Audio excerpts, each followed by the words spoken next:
Hi, everybody. Welcome to another episode of That Early Childhood Nerd. I'm Heather Burnt Santee, and this is episode 4 of the 2025 version of our matriarchy episodes, the series that we do in May to honor and uplift and shout out important women doing work that is inspiring to us. So I've got two guests today, Krystina Tapia. Hi, Krystina. Heather. And Denisha Jones. Hi. Hi. Would you each just talk a little bit about yourselves, who you are, what you do, whatever you want people to know about you? Denisha, would you go ahead and do that first, and Sure. then we'll move over to Krystina. Thanks. Yeah. So I currently work as the executive director of Defending the Early Years. We're a national advocacy nonprofit for early childhood education. Before that, I spent 20 years in teacher ed, and I'm trying to get out of that area, but I still teach one online class in the spring. I do miss teaching sometimes, but and I'm still doing a ton of research and writing, even though I get to do it for fun now and not for tenure. Yeah, that's me. All right, even better for fun and not tenure. Okay, Krystina, go ahead. Hi, I'm Christina. I'm a former teacher, taught infants, toddlers, and preschoolers with mostly a focus on those pre-K years, so 4 and 5-year-olds. I did a little bit of teacher training, and now I'm a stay-at-home mom to a really lovely 2-year-old boy, and it's been amazing, especially because we formed such a great community where we can explore some of the topics I'm hoping that we're talking about today, and Uh, lots of other topics that you've talked about on your podcast too with the other parents. And so it's been really yeah. interesting to have that shift from talking with teachers to talking with families, and how does it look like to form your own community of toddlers in my example. um, yeah, that was just, following their lead and really child-centered, and it's just been really incredible. So I can't Yeah. wait to talk with Yeah, all that of sounds all great. of Yeah, that sounds like a whole episode. you. A whole other episode we could talk about. So you both are here to talk about a couple of important, influential, brilliant women, and I'm excited to be part of it. So, Christina, would you go first? Tell us who you're bringing to the matriarchy conversation, Sure. and tell us why. I'm bringing Ms Cheng, the founder of Anji Play, Yeah, because after learning about Anji Play, I feel like my view on children, on education, on the entire everything that revolves around teachers and children and families has completely changed.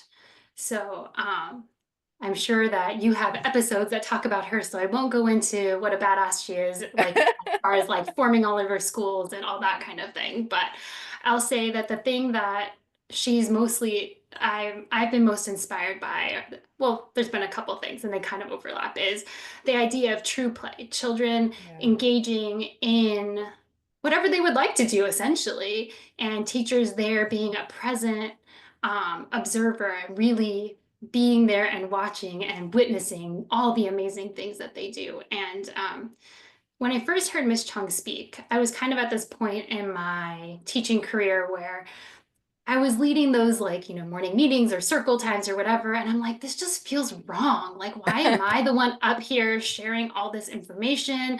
I felt like so much pressure to perform like a singing, like almost like a singing and dancing act. And I'm like, yeah. this just doesn't feel right. And so then Miss Chung comes along where she's like, no, no, no, step back, set up a really amazing environment for the children to choose how they want to spend their time, and then take videos and watch them back with the children and see what they have to say about their play.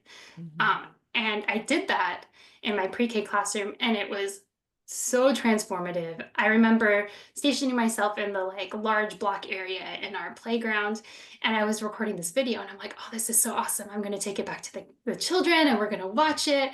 And it's so great. And I had this like idea of what the kids were going to talk about, right, in my mind, because it was like some sort of like pirate play or something. So I do that. I take the video, we bring it back to the classroom, and I share it with the children. And yeah, they do talk about that pirate stuff. And those children that were in the video, they finished talking. And so I opened it up to the rest of the group and I said, does anybody else have anything that they would like to share? And this one little boy raises his hand and he continues to elaborate on this story that these kids were talking about. And I'm like, wait. Like, not my final teaching moment. I'm like, but you weren't a part of the play. Me making that assumption. He's like, Christina, and kind of rolls his eyes at me. He's like, I was the part of the play, but just a play that you weren't watching. And so I gave an opportunity for the children to like continue explaining. And it turns out that the block area was just one part of the play, but almost all 20 children were involved in this elaborate game in different parts of the playground that I had no idea that was going on. And I just was blown away. And I'm like, if I thought I was paying attention so closely to the children, I have great relationships with them, and I missed this, like what else am I missing? And so that really transformed how I see children, how I view children, how I observe children, and how I am with my own child and his friends. Just because, they are constantly surprising me and surprising teachers if we just give them the opportunity to really engage in things that they're excited about and we just take the time to observe them. Yeah. I think it's so interesting that um just how sometimes the podcast conversations align, because I literally in the last 2 days have been thinking about circle time, and the frame or the phrase performing and teaching has been rattling in my brain, and then you just brought both those things into this conversation. Just that idea that it's the children's learning is different from my performance, needs or whatever. Um, so that's interesting. I really love the way that and I'm sure, I guess, so she isn't a native English speaker, or English is not her mother language, right? So um I'm really curious about true play, and I think like she talks about false play and true play, right? Is that something, I didn't ask you beforehand, but is that something you can speak to a little bit, like what that difference Yeah, is?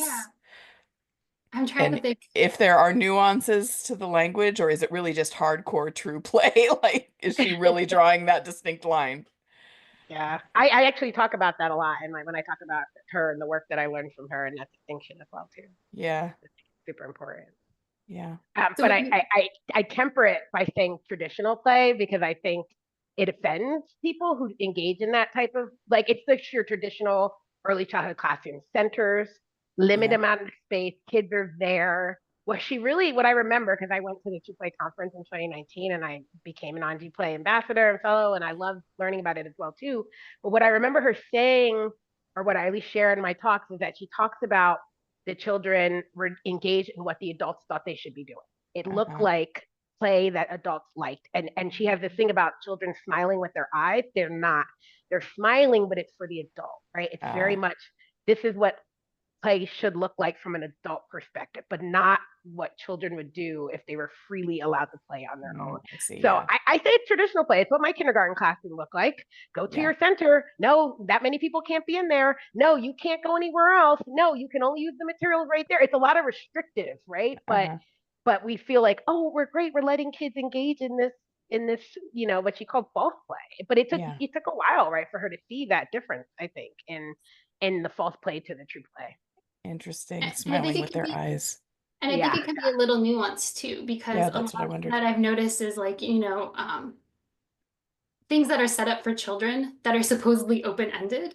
But it's actually been really fascinating to witness truly open-ended Uh-huh. materials or activities from the eyes of my 2-year-old, because he at home is really used to, he has like, I'm just going to give an example with like art materials. He has a studio space. He has free access to paint and chalk and like all markers, all sorts of materials. He can use them as he wants. There's limited amounts, but he can use as much of it as he wants, and then we refill them. And so then he'll go to a situation where it seems like it's an open-ended material, but then the way that the adult is talking about how you can use the materials or like what you can do with it, or like, for example, there was like this one setup that had like glue and paper, but the glue had like paint in it, so it was different colors. So Ansel, he went over and he's like, "Oh, this is awesome!" And he got a paintbrush and was about to start like painting with it. And then an adult stepped in and said something like, "Oh, you can use that as glue to put paper in and stuff." And then Mhm. he looked at them and he just walked away. Like he just put everything down. He's like, nah, no, like I had an idea. You said this was like for me to use, but no, no, Right. no, no. You actually have an idea of how you want me to do it. And I actually thought that it was pretty open-ended until I saw his reaction to it. And I'm Mm, like, oh, this actually wouldn't necessarily be true play, because if it was true play, he could use the materials how he would like and experiment with them how he would like, instead of an adult being like, oh, here's glue and how you use it, you know? Mm-hmm. Yeah, that's a great example. And again, a lot of people I think would think it was an open-ended true play experience Yeah. because, oh, it doesn't seem like there's a particular outcome. But for him, he sensed it. As soon as the Right. adult was just sitting there and like, oh, this is glue, he's like, no, no, no, no, no. I think we do that with Play-Doh. Like we talk about Play-Doh as being open-ended, but then if the only thing we give them with the Play-Doh are cookie cutters and rolling pins, then we've closed it up quite a Yeah. bit. And And we tell it's them they can't mix the colors of the Play-Doh because yeah, everybody wants that gray brown blob of Play-Doh, but the Or kids add love that. sands or other things like sand. textures. Yeah. Yeah, yeah. That play with a purpose, but whose purpose, right? Is Mm, it my purpose as the child, or is it the thing that you as an adult are more comfortable looking for and recognizing? Or is it Um, also the adult control? Because they yeah, don't know where it's going to go. And so it feels so much safer to have an open-ended activity within these confines than something that is truly open-ended where the children can use the materials how they seem fit. yeah, yeah. I think is uh I can't think of how it's phrased, but there are like five pillars or elements or Yes. something that guide Anji playwright, and joy is one of them, I think. I didn't Yeah. do my I didn't do enough homework, but so that's in my mind as, Denisha, you talked about smiling with their eyes, and um, you know, Krystina just choosing to walk away instead of engaging with something that isn't the way you wanted to do it. I think um that's children seeking joy, right? To be able to do it their way, and for an adult to say, I am willing to slow down and look for your joy and support your joy and think about what I know about you that might bring you, give you access to that joy. I just don't think that's a way that we're super comfortable talking about working with young children. yeah. Maybe the three of us here, but not kind of in the larger world of early childhood Mm-mm. work. I just don't think that we may talk about joy, but I don't know that we're comfortable planning for it or looking for it or I think that goes along with the trust component though too, yeah. right? Because do you really trust these children to use Hmm. those materials in a way that I guess furthers their learning or whatever that teacher is looking for, right? With Yeah. that particular thing that they put out.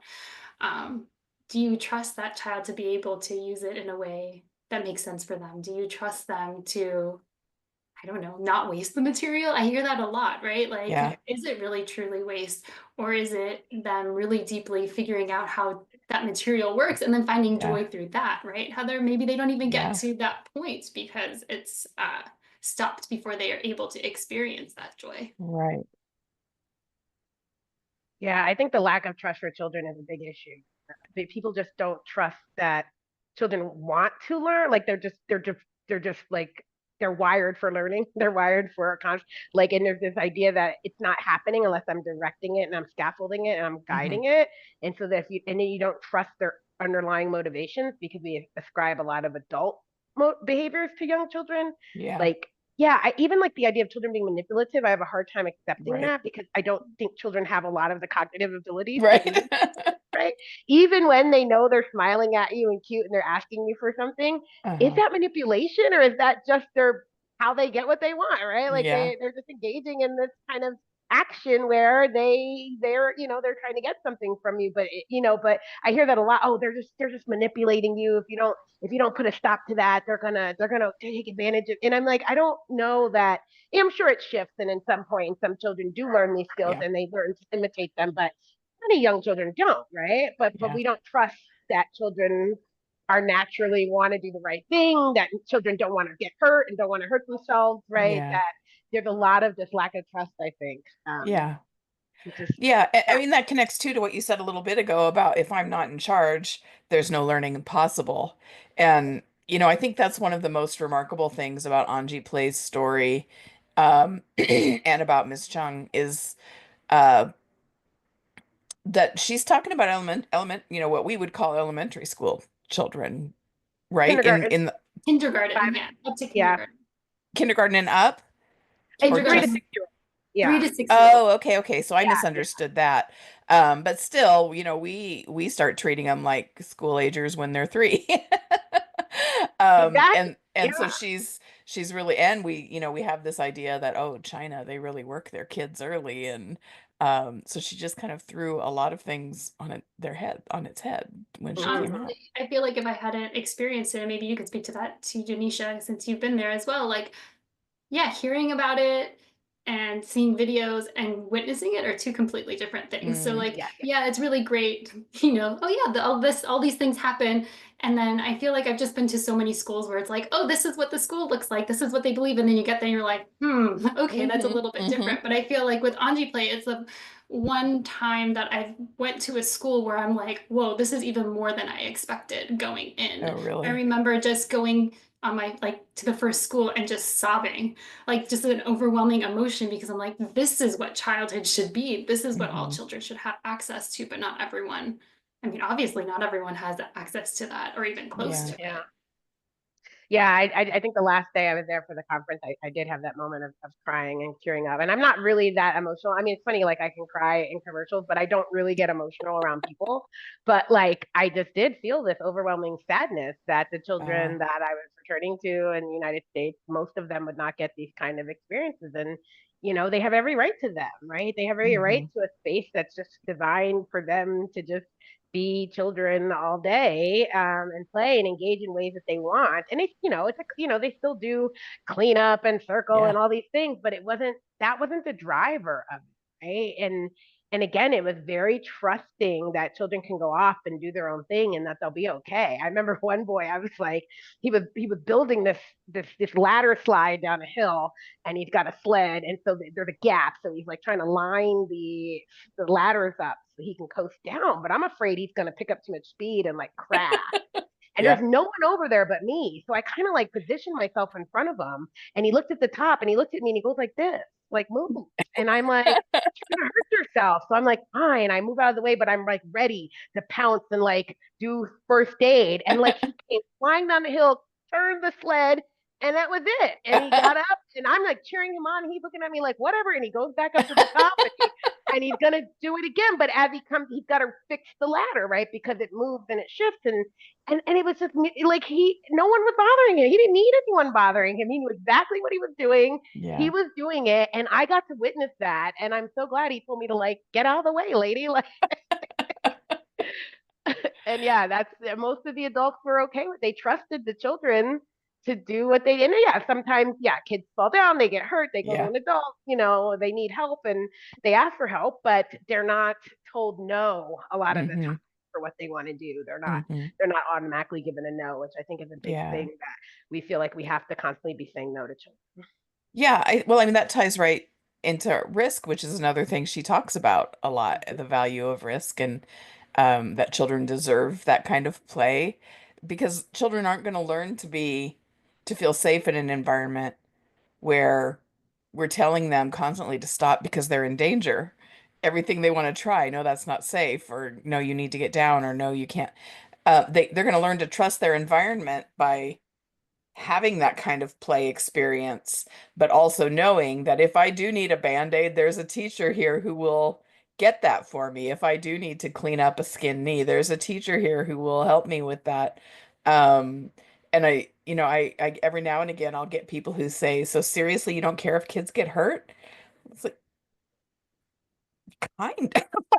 It's a line. Of course, I'm not out there doing active harm or leaving hazards all over the place for them, but we have to understand and show children that we value their right to play so much that we also, are going to allow that kind of risk. Yeah, Well, a and trust their risk-free judgment. environment is not good for children, right? Yeah, If we yeah. remove all the risks, they're never gonna develop that part of them that can measure and assess whether hmm a situation, like they have to like activate and that on their own, and many of them do. The other story I love to tell from Anji, I have this photo of this girl climbing across this structure, and then another girl, and again, this is all in Mandarin, and I didn't have an interpreter, so I'm just going on what I can interpret from children's play. But one girl gets to go and it's rocky, right? And she's not like, she stops and she says something to the other girl. I assume it's like, how'd you get across? And she's like, just go. And she's like, but it's not steady. And like, she keeps stopping. And then finally she calls someone else, and another girl comes and holds it, and then she goes across, right? And again, no adult needed to tell her that wasn't safe. She felt it. The other girl had no problem, but this girl was like, man, look, that does not feel right. And I am the same way about balance on balancing things. Like, it throws me off. So I can imagine like a child just being like fearful of it not being stable. And she handled it, and the other girl held it, and then she went across, right? Yeah. And so, but what would have happened if I went over there and just said, that's not safe, don't do that, right? Like, in an effort to protect her, she misses out on great experience to like figure it out for herself. Right. Because children learn with their bodies, not from our words necessarily, not from our words alone necessarily too. Do you remember what you were going to say, Krystina? Yeah, no, it has to do exactly with what you guys were talking about. Like, I was just thinking about how, like, the younger we give children these opportunities to assess the risk, the like more capable they are really of knowing when they can do those things, Denisha. Like, I was just thinking about so my son is pretty cautious. Like, he watches people, he looks at them, he tries it out a little bit, and then he like kind of really figures out like whether he feels like he's capable of doing it before he tries it. We were at this playground that had a bunch of different height stumps that were like pretty close together, and he was pretending they were a drum set, and so he was playing them like the drums, and he's like, this is the cymbals, this is the hi-hat. He really loves musical instruments. And so he was climbing on the shortest one, and then he's like, oh, the cymbals, and he was like hitting it as he climbed on the shortest one, and then he started to climb on like a medium one, and he got up, and then he goes to climb on the tallest one, the one that he called the cymbals, and he goes, cymbals too big. And then he just like climbs down. And it was just so sweet. Like, first of all, like all the pieces of his personality coming together, like his love of instruments, his climbing, his cautious nature, like really knowing himself and being like, even though that like highest one was only 2 inches taller, he's like, nope, that's my limit. I know it's there. And I could have easily been like, oh, it's not that tall. You can try it. But I don't want to do that. I want him to trust his own judgment so that he can be like those children that you saw, Denisha. So he can know like, oh, yeah, I am capable of doing that. Or, hey, no, that's not stable. Hey, can you come help me so that we can make this work together? And I think the younger that we do that, the more capable and just knowledgeable they are of themselves. And how empowering for a little person to have that ability. Yeah. Yeah. And the other thing, when I first started learning about Anji play in the schools and hearing about them making videos of the children and then watching the videos and talking about it, because what I saw was a still photo of a bunch of children sitting in a line in a chair looking at a big screen, and I was like, oh, maybe they're losing me here. And then I saw it in action and saw like the children talking about their experiences to their peers and reliving that play experience. And it's so dynamic and like so exciting. I know for me, I don't speak Mandarin either. So a lot of times in the play sharing, I'd be like, my interpreter, I'm like, come on, like interpret faster. I really want to know, because there would often be these back and forths that were like so exciting to like watch. And you could tell that the children were just so like pumped to share like their discoveries or ideas with one another. For me, it was just like, I always compare this to like going in the preschools. Like, so I had a lot of student teachers over the years, field experience. So I'd have to go in and observe a lot of circle time for my students, right? And so here I am in Anji, the kids have been playing, they're sitting there, and it's like literally 45 minutes of this reflection. And what did I notice the kids not doing? Kids sitting still for 45 minutes. There's none of that poking me, don't get off me. No, right? They're just sitting there. They're like sweaty from the play. They're like burnout. I can smell that room. They're just, right? They're just sitting there, but they're so engaged in the reflection. And even kids who, I don't think every kid was playing, they were talking about one particular thing that they had built. And it was really easy to solve. There was a gap between the two poles and the tire would not go down. It's physics, right? But of course the teacher's not saying that. But even kids who weren't there were getting up and talking about it from their perspective of what they saw.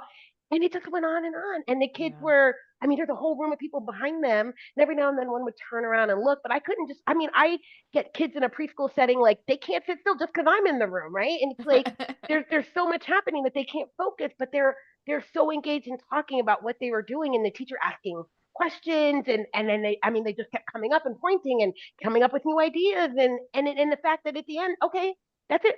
Tomorrow, try again, or later, try again or not. It wasn't like this big, oh, well, you're going to have to save this for your project tomorrow. No, it was just kind of like, do what you want. And I just found that so fascinating, because I know some people think even that amount of reflection is too much, right? So Yeah. those of us who really want feral children are like, that's too much.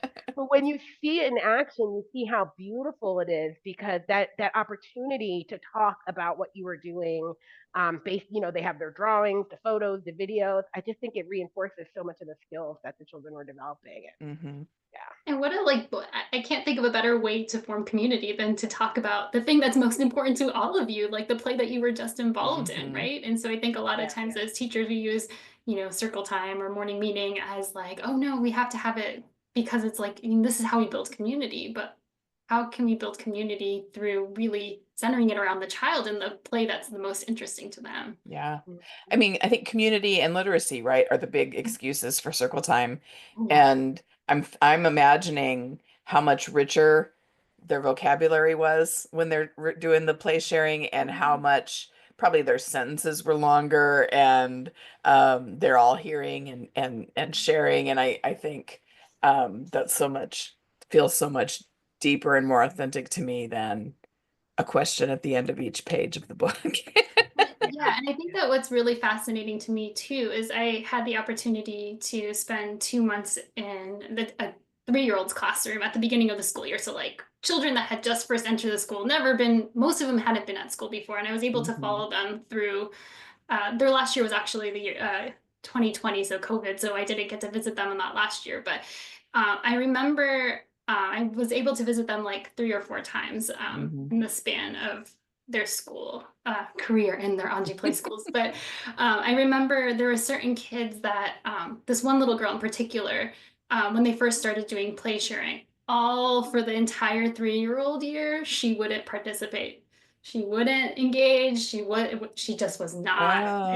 She wasn't. And I was just like, I would ask the teachers like, oh, like, is there anything that you would do? Like as a, coming like my teacher baggage coming in and going, like, what are you going to do about that one that's not participating, right? And they're like, nothing. Like, she's engaged, she's listening, we're going to just trust the process. And like every time I visited, I'd like follow up, and they're like, no, still not participating. I'm like, okay, cool. But then it was so interesting because then that whole first year she didn't participate. But then the next year, when I visited the first time at the beginning of the school year, the teachers asked if anyone wanted to share the play. She was the first one to share. And so it was more like, okay, the teachers really did trust her. Like they were playing the long game with her, right? It wasn't about, is she going to talk this month? Is she going to talk this week? Is she going to talk this year? They waited until she was ready. And when she was ready, she was ready. Like, she's like, I'm confident. I want to share. I have so many ideas. And they didn't rush her. And I thought that was so beautiful to be able to witness that. I can't say that there are very many teachers that would have given a child that opportunity, right? Sure. Well, we're all taught not to do that, right? We're all taught that that's a deficit that we have to correct. She would have been seen as they would have wanted to force that on her somehow, Yeah. right? Because that's not okay to not participate in a group project, right? And think about all that she heard and listened to and took in, and then boom, like, she's ready and she knows how to do it because she was not forced into it, right? And like, being forced to share when you don't want to, it's not a great thing. But being ready to share and being allowed to, and you're ready, like, that's great. I always think about when I'm in adult training situations, conferences or whatever, and anyone mentions, the speaker mentions there's going to be active learning, or you're all going to be asked to share, or you walk in and there's like props on the table, so they're going to ask you to do something, and how many of us adults grumble about being forced to share and participate, and then we see a child who doesn't want to, and we immediately assume we have to fix that about them. It's messy. It's messy. Any last things, Krystina, before we let Denisha jump in with her matriarch? If you haven't heard of Ms Cheng, look her up. She's amazing, incredible, completely changed the way that I do children. So yeah, I need a book. I don't know who's writing and I'm sorry that I jumped in on that, but I love Ms Cheng. No, I only got to see her in action when I was there for a few days, and it it's been life-changing though, the whole Yeah. Anji, just hearing her talk, right? Like she gave a couple presentations, and so we had like an earpiece to interpret, and there are still things that she says that when I look through my notes that I go back to, or her slides that I took photos of, and then like I can literally put in my presentations, and I'm like, what she's saying here is so key. Like, and Yeah. she's really brilliant, and so her Love work it. is No, don't apologize for jumping in. That's what we're supposed to do. Yeah, and awesome. also like I mean for any parents too, like Um, the way that like my relationship with my son is completely changed. I feel like because I have a better understanding of what children really are capable of when we give them the time and space to really pursue their own interests. And so yeah, it's amazing, Yeah. life-changing, so great. I love Ms. Yeah. Cheng so much. All right. Okay. So Denisha, you're gonna talk about bell hooks, right? Yeah, and she's not an early childhood educator, No, but they don't I've been have to be. That's the beauty of no, this okay, good, series. good, Yeah. because she was an educator. So if you don't know, Bell Hooks was her pen name, and her real name is Gloria Jean Watkins, I believe. But she was an author, an teacher, educator, and a theorist, and she theorized a lot about a lot of things, and she wrote a lot of great books. And so I started with teaching to transgress when I was teaching at Sarah Lawrence and trying to integrate. And it's a lot. Her writing is heavy and deep. Yeah. It's not like so. I never really. I think I used one chapter. I never felt comfortable enough to do the whole book. Yeah. But part of the work that I've been theorizing, I've been using one of her quotes from that book, where she says, "I celebrate teaching that enables transgressions, a movement against and beyond boundaries. It is that movement that makes education the practice of freedom."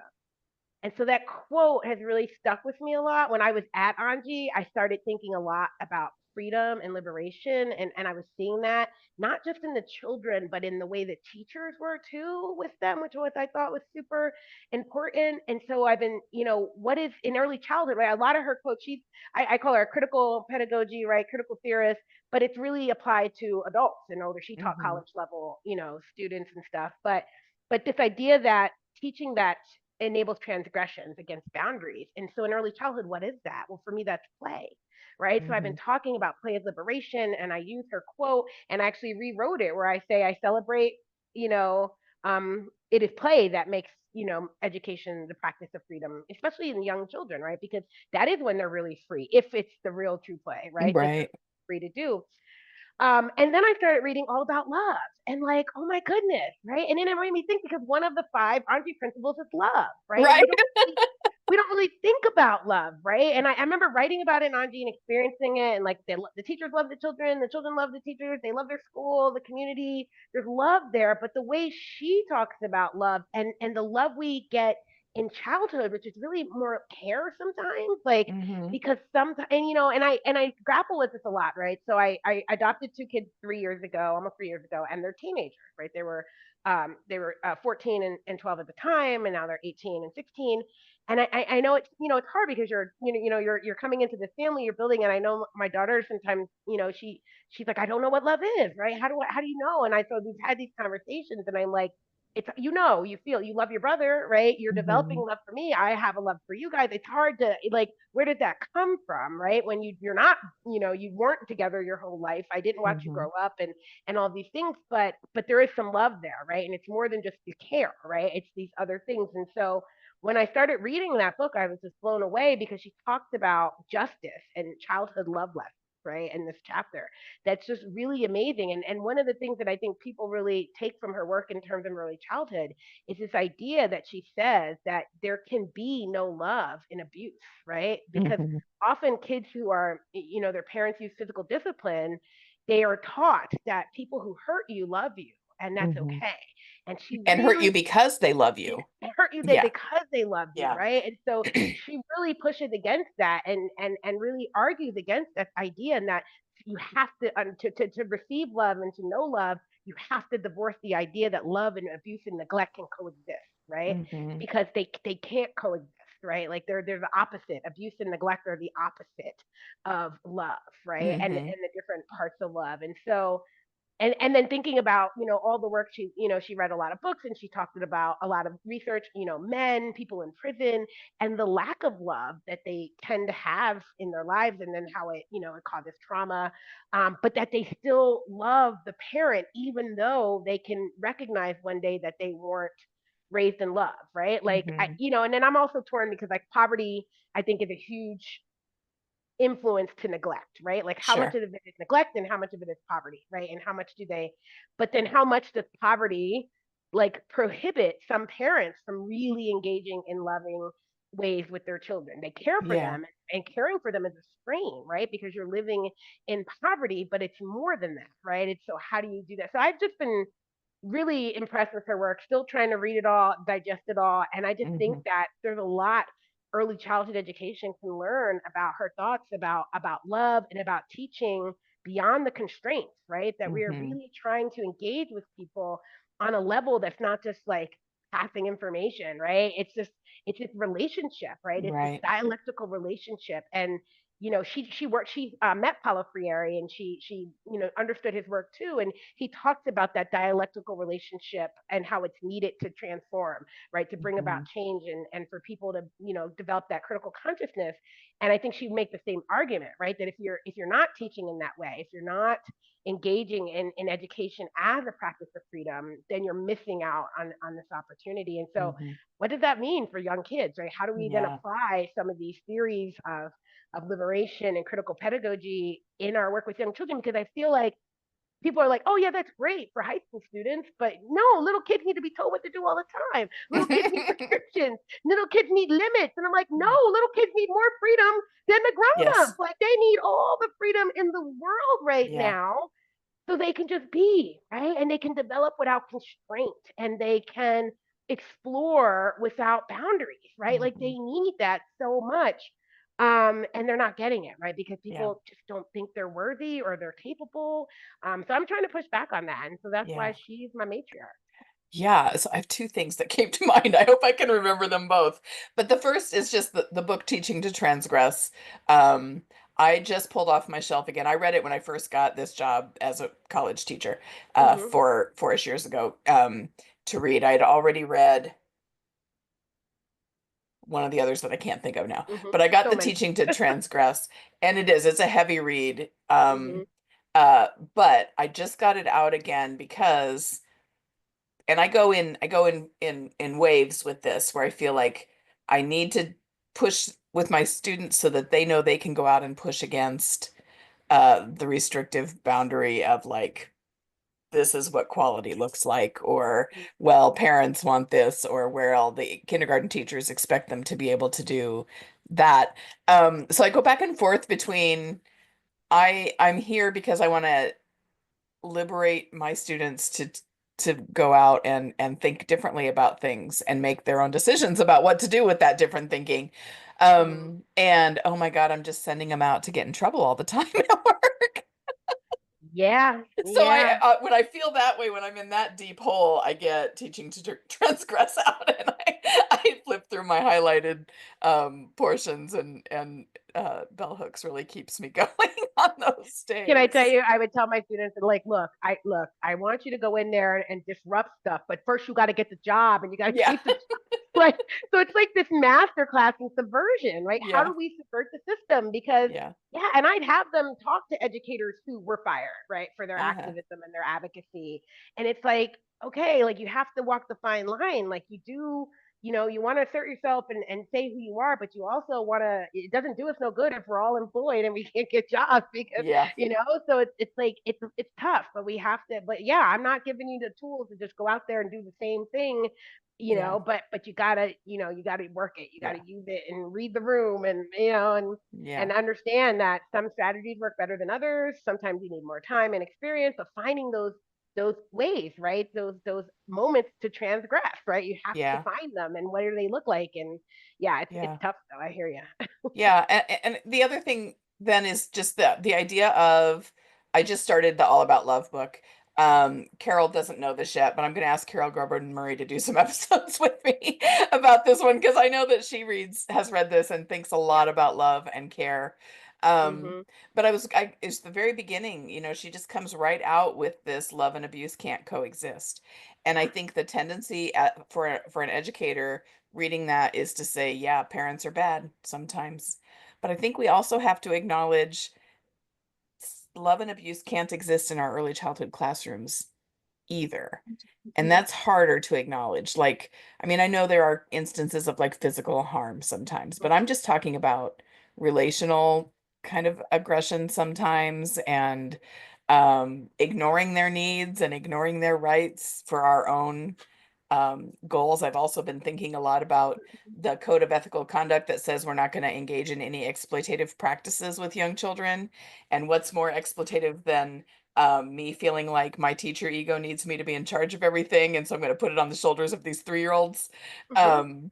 So I think that there's room for conversation about how love can and should exist in early childhood programs, but that Yeah. means that if that's a revolutionary idea for you, maybe we need to think about what we've been doing and why we Yeah. have a Yeah. reaction to the idea of love. Sorry, I took over. No, no, no. No. I mean, I feel like I always say like I've done everything that I'm talking about, right? I mean, I not hit kids, right? My kids are Right. cool. No, yes. Never, yes, but But I was hit, right? And I yes. have family members who do this, and we go back and forth and we argue about it. But like the teaching, right? Like I one time, and it was, I always tell people you gotta know where it's coming from, right? I was a first year teacher teaching kindergarten in Washington D.C., and I was constantly being admonished for my kids being loud in the hallway, loud, and I'm loud, right? So I'm like sober, I'm loud, but when I'm drunk, I'm even louder, right? So like we're in classroom and it's just loud, right? And I don't really notice it. I swear my hearing is good, but I must be missing a pitch level because I do not hear the loudness, Uh-huh. right? Uh-huh. But I remember being so frustrated because I was hating the way that they were. Oh, here comes Ms Jones and her kids. They're so loud. So one day I took them up and down the hallway, made them walk up and down the stairs in complete silence for 15 minutes. That was abuse. I'm Yeah. sorry. Like, I could never apologize enough to those kids who are now Yeah. in their 20s, right? Like, that was awful. I'm so sorry. Yeah. Like, but it was me being pissed because I Right. had, I was being told that what I was doing was wrong, and I took it out on them. And You they felt Hmm. said, like you had no other option. Yeah. exactly. They had, Yeah. and so they don't see it that way. They were kids. They love me. Hmm. I used to tell them all the time, I'm sorry, I'm your kindergarten teacher. I'm new. I don't know what you're doing. And they'd be like, you're not so bad, Miss Jones. We love you, right? You're They're so not so bad. sweet. But I would always apologize because I just felt like your kindergarten year is ruined because you got me. And, like it was just, yeah, but those are things we do things like that. And I do would form that as a form of abuse because it's Right. control and it's manipulative, and for what? They didn't need to Yeah. waste that time literally walking up and down the stairs in complete silence. Who was that benefiting? It Yeah. didn't benefit them, it didn't benefit me, but it made me feel like I regained some control in a Hmm. situation where I felt I had none, right? And I Right. think that's a lot of education.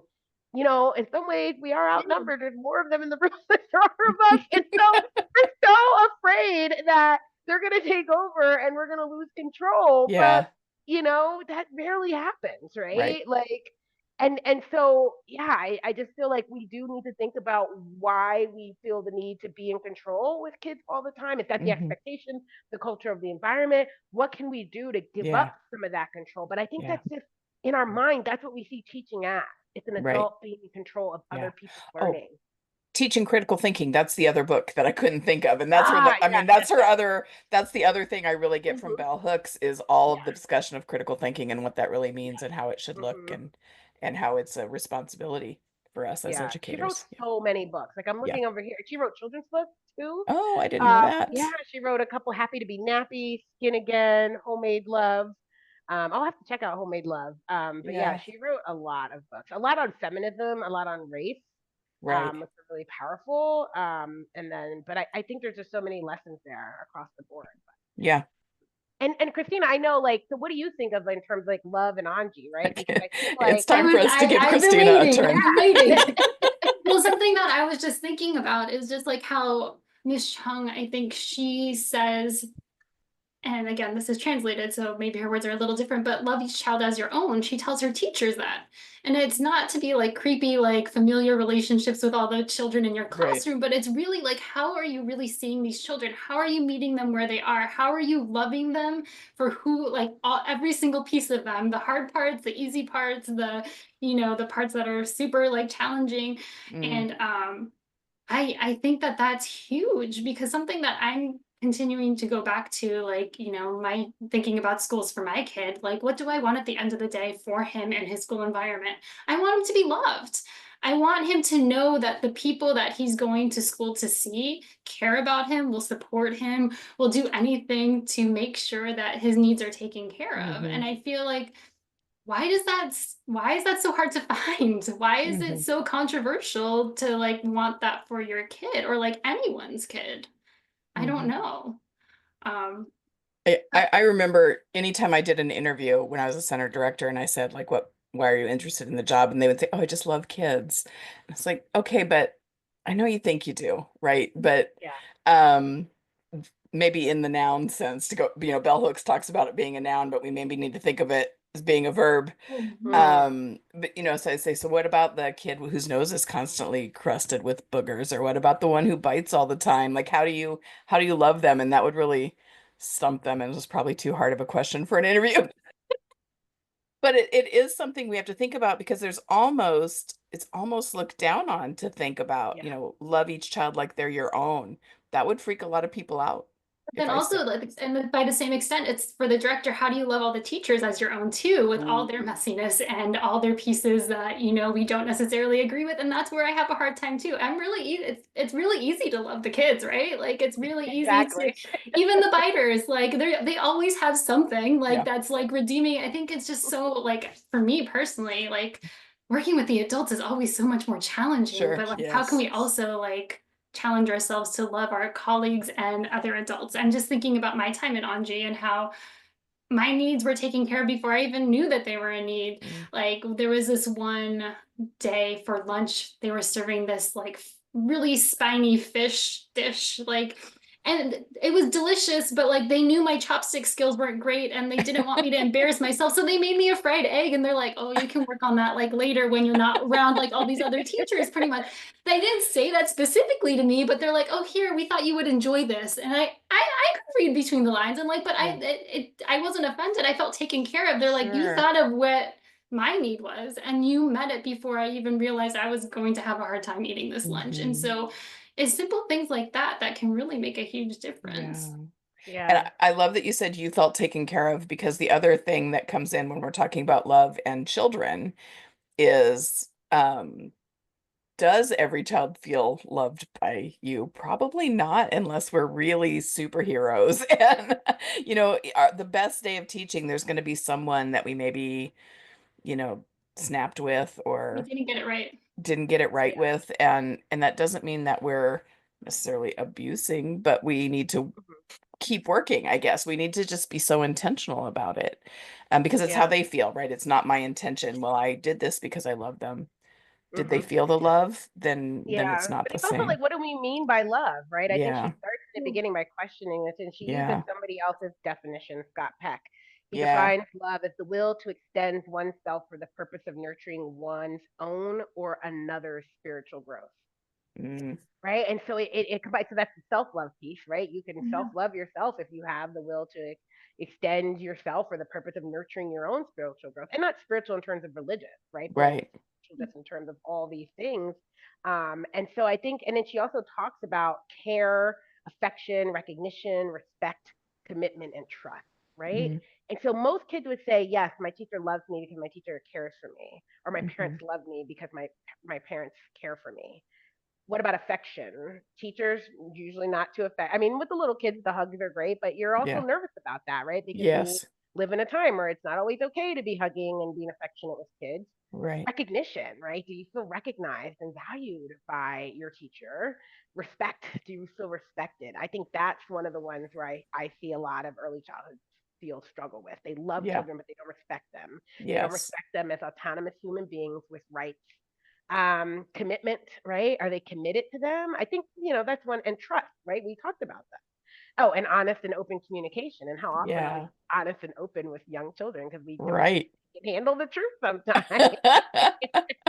I used to be Yeah. too honest, too open with my kids. And they'd be looking at me. I'm like, do you understand the words that are coming out of my mouth? And they're like, no, you lost us. And I'm like, yeah, I'm like, that was me being sorry.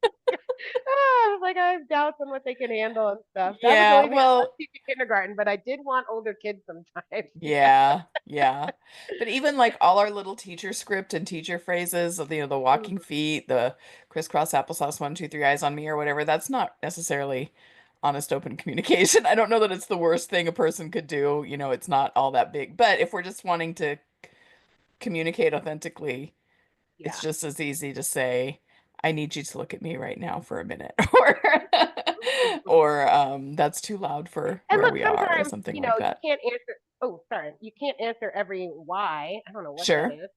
You can't answer every question. Sometimes it's like, yeah. What is it? What if someone says, time is a social construct, but bedtime is real. Like, go to bed, right? Like, I get it. Like, you can't Yes. always. There are times where you're going to say, because I said so, and I can't Sure. give you an answer that you're going to understand right now, but I have my and that's when you need Yeah. the kid to trust you, like, That's because I'm authentic looking out for communication. you, right? Yeah, I'm looking out for you, and you can't understand this right now because it doesn't make sense, but it does Yeah. to me. So, give me some time. Maybe but how often do we even come back with a response, right? Like often it's like you just have to accept what adults say just because they Hmm. say it, right? But Yeah. how often are you trying? Like the more you try and rationalize with children, then they grow up to rationalize you back, and you have to deal with that, You have right? to be ready To for it. Yeah. negotiate, right? Yeah, they start to my kids. I'm like, oh yeah, I guess I taught you to do that. Now you want to do it to me? Yeah. Okay. I mean, I also find that like sometimes giving the honest answer isn't much longer than Yeah. the The like quick. whatever teacher answer that we can't come up with, or like the Yeah. parent answer we come up with. Like I hear people at the park saying, "Oh, we're not playing with the water today because it's too cold." I'm like, "It's 75 and sunny. Just say we're not getting wet today." Yeah. Like I don't have the energy to change you, Yeah. and or whatever it is that's preventing you. Like I feel Yeah, like or if I you just don't say want to that, go outside, right? I don't want to be out there. It's cold. It's full. We had the cicadas in DC, and I'm like, y'all can't. I can't. Like, I can't. They saw me like freak out when one landed on me, yeah, and I was running around. They were cracking up, and I was like, yeah. So I'm not going to be the one to like engage you with these cicada invasions. But that teacher down the hall will. So bring the little buggers to her, but don't bring them Uh-huh. to me because it's not my thing. Or like, Yeah. even when you do have to set boundaries, like here's one where. So my Keisha Reed, who you probably know, right, runs the Yeah. amazing play program. She once had a photo of like a piano that the kids painted, right? And like people are like, oh, they're gonna go home and paint their walls and all that. Yeah. And I'm like, kids learn what not to do, right? So Right. one time I'm at her preschool, I'm observing, and these girls are painting each other, right? They got the paint on it, and they want me over there. And I said, ladies, look, I don't want you to stop painting, but here's the thing: I'm going out somewhere later, and I don't have time to change my clothes. I need Yeah. not to get paint on me. Like Yeah. I'm serious. Like I need not to get paint on me. And they were so respectful of that. Yeah. They painted and I helped them and I didn't Mhm. get a single bit of paint on my clothes. And I was just Yeah. like, yeah, I can't change before I'm going somewhere. Like I need to be clean. And they respected that, right? Yeah. But it wasn't like you shouldn't be painting each other's bodies. Paint each other's bodies. Let me help you. Just go watch what for you're it. doing and don't get that paint on me, please. And Yeah. they did it. They were so careful around me and they were painting Yeah. arms and legs and I got great photos and no paint on me, right? And Yeah. like but that's a level of trust to just say Yeah. that, to just communicate Yeah. honestly what, and they were like, okay, cool. And She they didn't can want to meet paint on that. her clothes. In my experience, the people who are like, "Oh, you painted a piano, now they're gonna go home and paint their walls," are the same people who are like, they're so cunning and cognitively advanced that they're manipulating you. Like, which is Yes, it? Can they yes, can they tell the difference or can they not? Like, are they exactly. Either they masterminds can't or be are trusted they with the paint, or they're deeply manipulative or are they people. idiots who paint everything? Yeah, are they the cat or the dog, right? Yes. Oh man. Oh, well, it's probably time to wrap up. Did you have any last thoughts, Sorry, Denisha, I just about I have the a meeting in a minute, and I was like, "Ooh, I didn't know the time flew so fast." Yeah, yeah. Okay, well, thank you both. I knew it would be amazing. Yeah, And it has been so much fun. I appreciate you both being here and sharing what you shared. And thanks to everybody who's listening, and I hope you come back for another episode. Bye. I'd love to. Thank Yay. you.